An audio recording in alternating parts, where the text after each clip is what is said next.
Please welcome Vox senior video producer, Estelle Caswell.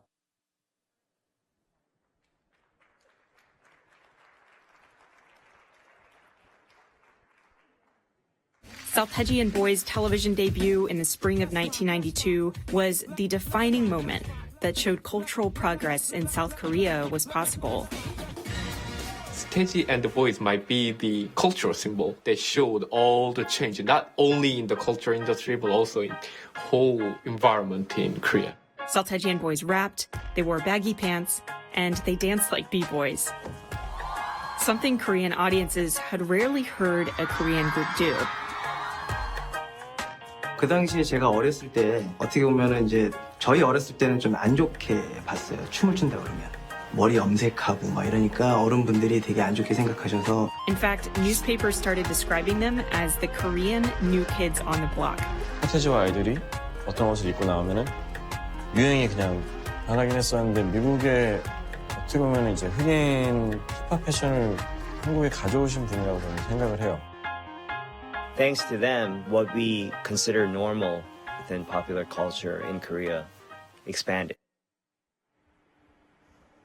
Hi, everybody. My name is Estelle Caswell, and I love to tell stories about sounds. I directed one of the 20 episodes of Vox's new Netflix series called Explained, and as you can probably tell from that clip, it is all about K-pop. Now, to make that video, I traveled around the world a full circle in less than a week, but that's not how I typically work. Usually what I do is I sit at my desk and I crank out stories for a video series for Vox called Earworm. And thanks. And it's sort of a mixed media, bite-sized documentary series all about sounds and music and where they come from.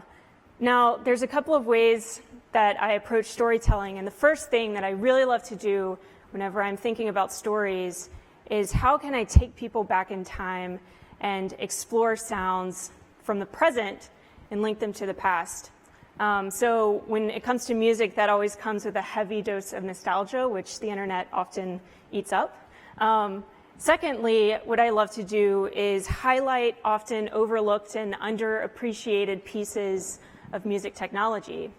And finally, if I can pull it off, what I really love to do is to connect two things that nobody in their right mind would think are connected. So without further ado, I'm going to tell you a little story about one of my favorite sounds. So it all started when I was listening to Bruno Mars's Finesse, the remix with Cardi B. I was actually watching the music video.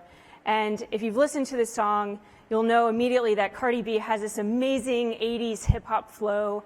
And not only that, the music video, which I'll show you a clip in a second, is like a complete throwback. It's awesome. And it's Bruno Mars at his most nostalgic, which is a feat in and of itself. So I'll play a clip, but what I want you to do is not pay attention to Cardi B's awesome flow or the great fashion. What I want you to pay attention to is this little percussive sound that kind of sounds like a horn. I'll try to tap and cue you whenever it's happening.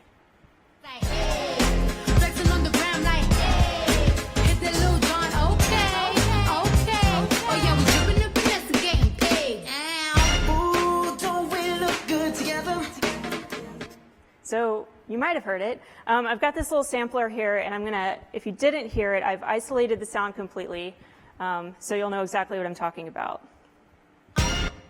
That sound. You hear it?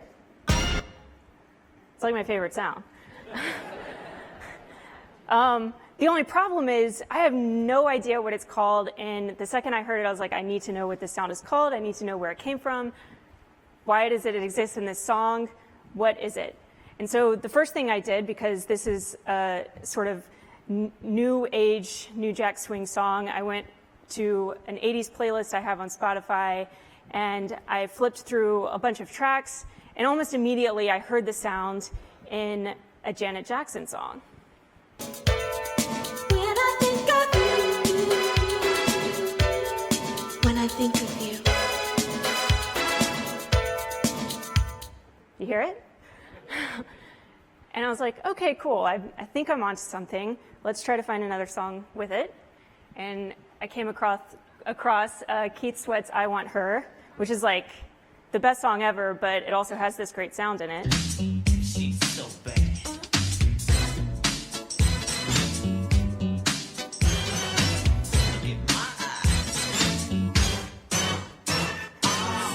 Yeah, like that song or the sound happened like 20 times in like 5 seconds.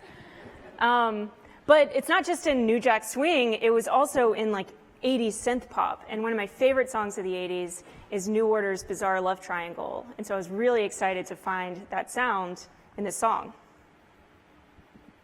I'm waiting for that final moment. You say the words that I can't say.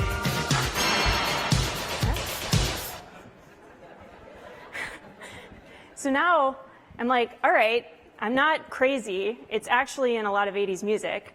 The question is, what is it called? So I did a little digging on the internet, and turns out it's called an orchestra hit. And it happened to be one of the most cliche 80s sounds you could possibly hear on the radio. And so my first question is, who invented it? Where in the world did it come from? And how did it become this go-to sound in 80s music? Well, it turns out to answer two of those questions, you have to travel back in time to 1910, and you have to go to Paris. That right there is the Paris Opera House, and it's where the orchestra hit was born. And for any classical music nerds out there, this is a really cool piece of information. The person who invented it was none other than Igor Stravinsky, who was the most influential 20th century composer. And in 1910, Igor Stravinsky was 28 years old. And when he walked into the Paris Opera House, he was there to debut his very first major work, The Firebird. And The Firebird is this amazing Russian ballet, which premiered in Paris. And at the very end, there's this scene that opens with this incredibly jarring sound. So I'm going to play a clip of Igor Stravinsky conducting this when he's about 70 years old for the New York City Philharmonic.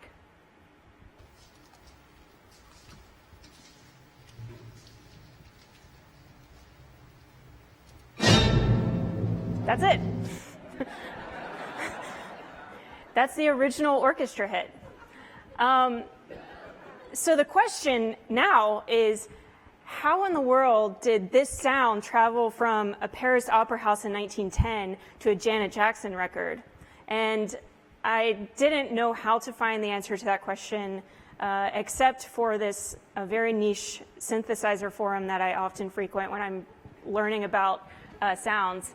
And so I posed the question into the abyss of the internet, and within 2 hours, I got a response, thank God, or else I wouldn't be standing here today. So I was like, it's a slightly out of tune synth hit. I don't know what to call it, but it happens at 131 in Bizarre Love Triangle. This person responded and said, the origin of the orchestra hit probably originates from the Fairlight CMI. I knew what the Fairlight CMI was, and I'd always wanted to make a story about it, but I didn't know how. So this is like gold for me. So the Fairlight CMI is the least musical looking instrument in the entire world. It was invented in 1979, and it changed music forever, especially music production. So there's two things that the Fairlight CMI introduced to music that wasn't even in people's heads before. The first thing was visual sequencing. So as you can see here, there's this kind of crazy computer screen that shows these little notes on a screen. And this pen right here on the right is a light pen, and a producer or somebody who has $100,000 to buy this thing was able to just draw notes on the screen, which had never been done before. And this was immediately incredibly impactful in the industry. People like Peter Gabriel, he was a huge sound nerd, bought a Fairlight, and that's him with it right there. Stevie Wonder happened to be the very first person in the United States to purchase one. And this next clip I'm going to show you is pretty delightful. It's Herbie Hancock on Sesame Street presenting the Fairlight CMI and what it can do to children. Want to do me a favor? What? Could you just say your name into this microphone? Tatiana Ali. Tatiana Ali. You ever heard yourself sound like this though? Tatiana Ali. Fun fact, that is actually Tatiana Ali from Fresh Prince of Bel-Air. But many years before. So Herbie Hancock is actually demonstrating the second thing that it introduced to music production, which might blow your minds, but it's digital sampling. It didn't exist before this machine. And of course, digital sampling is the foundation of 80s hip hop. So this has immediately just opened an entire world of sounds to people. The two people that invented it were these guys, Kim Ryrie on the left and Peter Vogel on the right. They were Australian computer science nerds who, from 1975 to 1979, worked in their garage and built this machine from the ground up. And, that's Peter Vogel. So I actually got a chance to talk to him, which is really cool. And I asked him, well, did the orchestra hit actually come from this machine? And so here's what he said.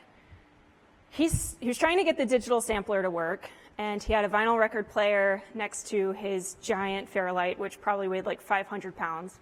And he hooked the vinyl record player up, and he grabbed his nearest vinyl record, put it on, dropped the needle.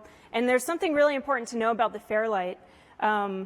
Today we take advantage of having like a tremendous amount of memory on our iPhones, but this thing could only record like a split second of sound. And for $100,000, that seems like not worth it. But for people like Peter Gabriel and Stevie Wonder, they were like, yeah, I can pay for that, I'll do it.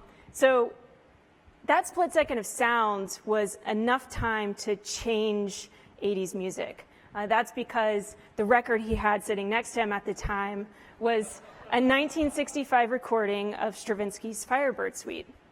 And if you'll recall from that clip earlier, I'll play it again, the sound is incredibly isolated and it's really, really fast. So it didn't take like a really smart person who knew how to like scratch vinyl or anything to like drop the needle, capture the sound really fast and ingest it.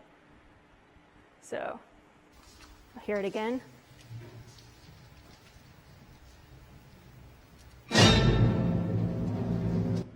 Super easy. So he put it on the Fairlight and he called it Orc 2. This is the sound that came out because the Fairlight had an 8-bit processor, so it crunched the sound up a lot. Sounded like that. And of course, you could play it at any pitch on the keyboard, so you could go really low or really high, whatever you wanted. So that entire world of sounds opened up for people who wanted to use this digital sampler. It wasn't in his head that somebody would actually go to the musical library and use a stock sound, especially artists who were like paid $100,000 for this machine to do it, to get whatever sound they wanted. So he kind of just like brushed it off. But 2 years later, one of the most influential tracks of the 1980s utilized the Orc 2, and that was Planet Rock.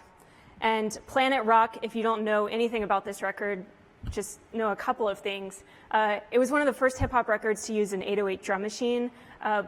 So the drum sound that you hear in almost every hip-hop record today is the 808. And not only that, it's like the origin point for electro music, techno, and house. So this record not only was incredibly popular, but it was incredibly influential. And when people heard the Orc hit, which you'll hear in a second, they immediately wanted to copy everything about this song, and so the Orc hit came right along with it. Yeah, just hit me. Just hit some and hit me. Just get on down and hit me. So you hear it. And they didn't even like pitch it up really that much. They just played the standard, middle C Orc hit. So pretty much every song in the 80s after Planet Rock was like, I want to make a song that sounds like Planet Rock, and what do I need to do that? I'll put this random orchestra hit sound in the song. And of course, every synthesizer company and sampler company was like, we need an orchestra hit sound. We're going to make our own version, and thus the orchestra hit was born. So here's a couple of songs with it.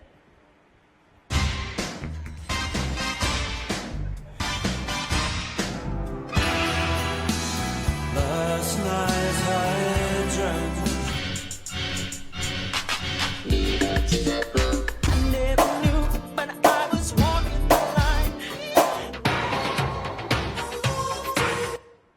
can tell, it like crossed multiple genres of music by the end of the 80s. But not only that, Britney Spears used it. In 1999 or 2000, Max Martin was a huge fan of the orchid and used it in a lot of NSYNC and Britney Spears songs. So This is a story about a girl named Lucky. Early morning, she wakes up. there it is. So this is like just the best sound ever, the most delightful sound. So the cool thing about this is that this sound, which first debuted in 1910 at a Paris opera house, traveled through time and was reinvented through 80s pop music. And I'd really love to think that Igor Stravinsky was just super proud of this, but I imagine he would probably hate this if he was still alive.